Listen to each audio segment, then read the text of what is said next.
Hey guys, मेरा नाम है अंकुर। मैं आपका स्वागत करता हूं। पाइन लैब्स आईपीओ जो कि ओपन हो चुका है 7 नवंबर को, हम करेंगे इसका रिव्यू। हम जानेंगे इस वीडियो में पाइन लैब्स आईपीओ जो कि एक बहुत ही इम्पॉर्टेंट बिजनेस है इंडिया के लिए और एक बढ़िया ब्रांड भी है।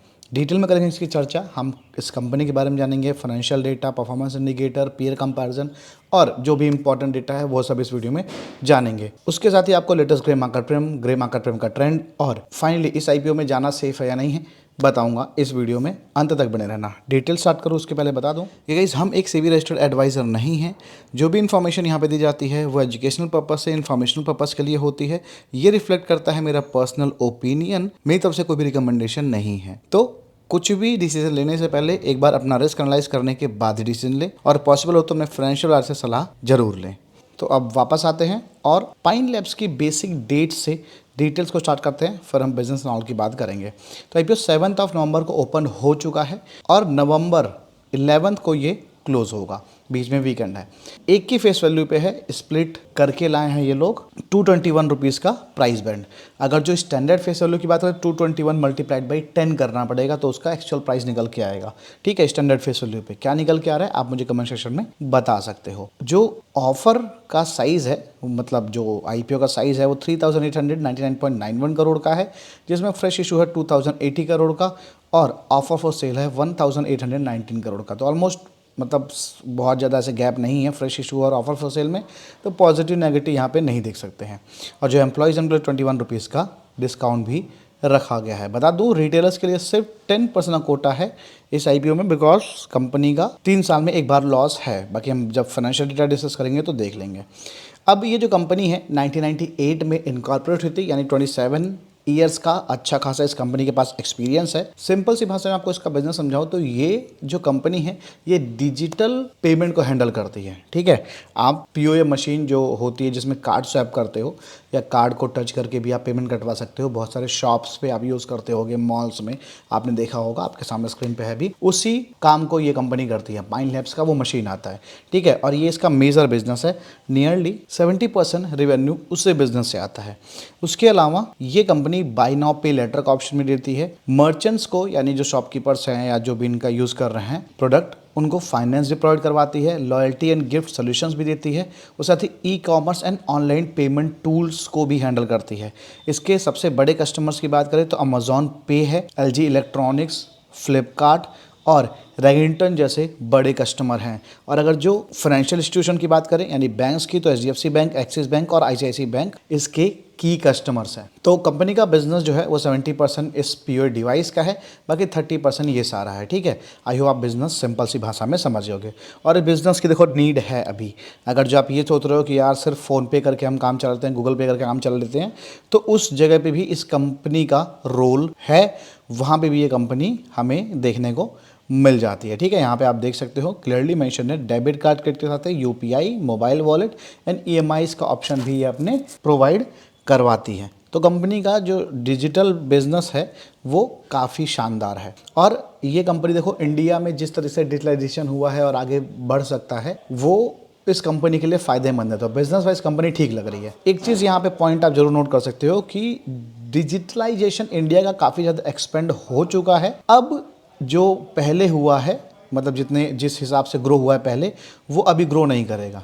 ठीक है, तो आगे वाले समय में थोड़ा सा दिक्कत फेस करना पड़ सकता है कंपनी को इसकी वजह से। अब फाइनेंशियल डेटा देख लेते हैं कि इतनी अच्छी ग्रोथ के बाद भी कंपनी ने क्या किया।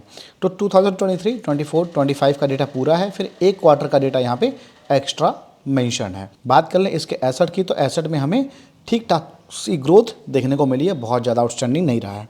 इनकम की बात करें तो इनकम में भी हमें हर साल ग्रोथ देखने को मिली है और इस क्वार्टर में 653 करोड़ का इनकम है, यानी कि अगर जो सिमिलर सा अर्न करती हैं तो पिछले साल को बीट कर सकती हैं, मतलब इनकम जो है वो बढ़ सकता है।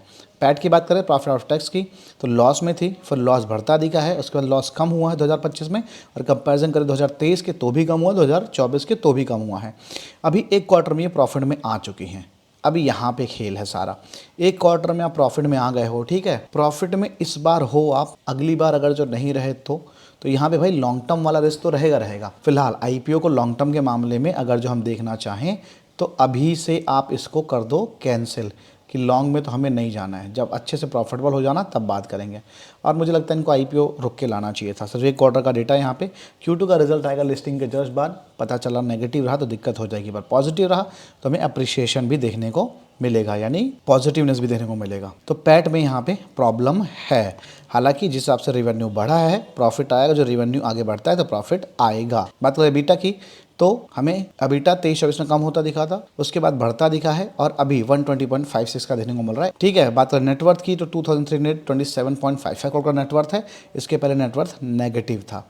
बोरोइंग कंपनी के ऊपर बढ़ी है 329 करोड़, 329 के बाद 532 बढ़ा है, फिर बढ़ा है और यहाँ भी बढ़ा है। तो ये जो IPO से पैसा उठा रहे हैं ना, यहाँ पे इन्होंने बोला है कि हम 532 करोड़ रुपीस बोरोइंग को पे करने में लगाएंगे, बाकी 60 करोड़ रुपीस सब्सिडरी के लिए यूज़ करेंगे और उसके साथ ही अपने बिजनेस में 760 करोड़ और यूज़ करने वाले हैं। लेकिन उसके बावजूद भी यहाँ पे बोरोइंग रह जाएगा। हालांकि बोरोइंग कम होने का एक फ़ायदा ये है, जो उस पर इंटरेस्ट जाता होगा वो पैसा बचेगा तो प्रॉफिटेबिलिटी में हेल्प करने वाला है। तो प्रॉफिटेबिलिटी इनकी जो है आगे बेहतर हो सकती है, लॉस में आने के चांसेस रहे तो वो कम भी हो सकता है उसकी वजह से। तो फाइनेंशियली मैं इसको बोलूँगा ओके, मतलब थोड़ा सा रिस्क वाला फाइनेंशियल है, ऐसा नहीं कहा जा सकता कि बहुत सेफ फाइनेंशियल है। और बिजनेस भी आपको मैंने बता ही दिया। अब क्योंकि कंपनी का 2025 के डेटा हिसाब से सारी चीज़ें देखेंगे तो R&W EBITDA मार्जिन तो ठीक है यहाँ पे, बाकी सारा कुछ नेगेटिव निकल के आएगा। मार्केट कैप 25,376 करोड़ का निकल के आ रहा है। P जो है वो नेगेटिव निकल के आएगा। ठीक है, अगर जो मार्केट कैप की बात करें इनके रिवेन्यू से देखें 2327 करोड़ का रिवेन्यू है, उसके बाद में 25,376 करोड़ का वैल्यूएशन, तो क्लियरली यहाँ पे महंगा नज़र आ रहा है, कोई भी डाउट नहीं है। पेयर कंपैरिजन भी करने जाओगे तो भी आपको सेम यही चीज़ दिखेगी कि महंगा है, इसमें कोई डाउट नहीं है। ठीक है, तो प्राइसिंग भी महंगी और बिजनेस में भी मान लो थोड़ा सा एडजस्ट कर लेते हैं, मान लो थोड़ा सा हम एडजस्ट कर लेते हैं फाइनेंशियल डेटा में भी, तो फिर कोई फ़ायदा है ही नहीं ऐसे किसी IPO में जाके। हाँ, एंकर लिस्ट देखें तो ठीक सी आई है, बाकी सब्सक्रिप्शन के भरोसे मुझे लगता है IPO हो सकता है थोड़ा बहुत चल जाए, थोड़ा सेफ हो जाए, नहीं तो फिर यहाँ पे मामला जो है वो रिस्की है। फिलहाल मैं इसको इग्नोर नहीं करूँगा, लेकिन रिस्क की कैटेगरी में डाल के लास्ट डे पे ही अपना डिसीजन बनाऊँगा, और वो भी मतलब रिस्क ही लेके मुझे लगता है बनाना पड़ेगा, क्योंकि सेफ होना थोड़ा सा मुश्किल है। बिजनेस वाइज अट्रैक्टिव नज़र आ रहा है वो फ्यूचर, लेकिन कुछ चीज़ें हैं जो सही नहीं है।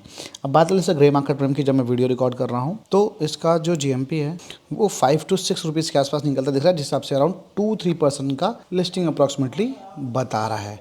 ठीक है, और जो GMP है ये स्टार्ट हुआ था 60 रुपीज़ से, 60 रुपीज़ से गिरते गिरते गिरते गिरते गिरते गिरते एक बार 18 रुपीज़ के आसपास रुका था, फिर गिरते गिरते गिरते गिरते अभी 5 to 6 रुपीज़ के आसपास है। मतलब GMP 60 से स्टार्ट हुई थी और अभी 6 रुपये के आसपास की मान सकते हो। तो अभी सही में आप क्या करने वाले हो, क्या आपका डिसीजन मुझे कमेंट में बता सकते हो। सब्सक्राइब एंड लाइक करना मत भूलना, because I need your support. मिलते हैं नेक्स्ट वीडियो में, बाय बाय फॉर नाउ।